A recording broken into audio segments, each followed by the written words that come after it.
I'm an economist, and it's all about math. I'm taking math and I'm using it, applying it to data, taking data, observations, surveys, and using those math principles and techniques to make sense out of a jumble of information and data. And so that without that math, without that rigor, I couldn't do my work. So, math modeling is this key to almost everything all of us do all the time.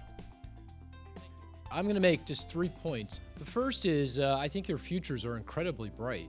The fact that you're so interested in mathematics, I think, is a tell. One of the reasons I was able to succeed at economics early on was because of the math background that I had.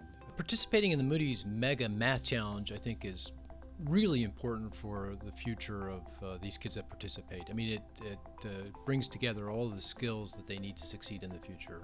Not only their math skills, their analytical skills, you have to be creative. You're applying math to a real world problem, and of course that's something you're gonna have to do in the future. It's communication skills, it's team building, teamwork, all those things are vital ingredients. It's, in the long run, it's money in the bank. Point number 2, I'd soak up as much education as I possibly get my hands on, and I wouldn't worry about the student loan debt.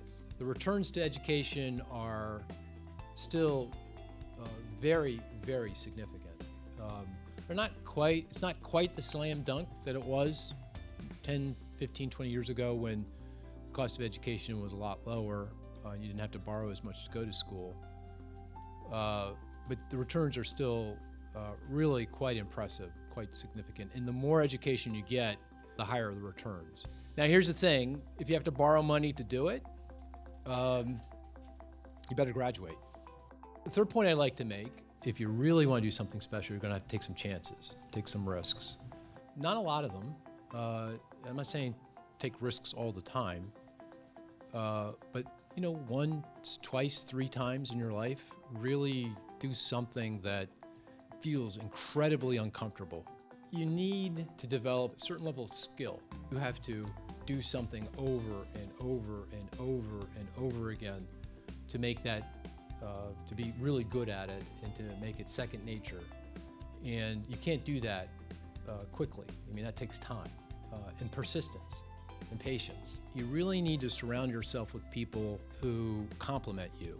You know what I mean by that is people who have talents and skills that aren't your strength. So you got to try to figure out what you're good at and what you're not good at, and then find people that are good at what you're not good at and stick with them.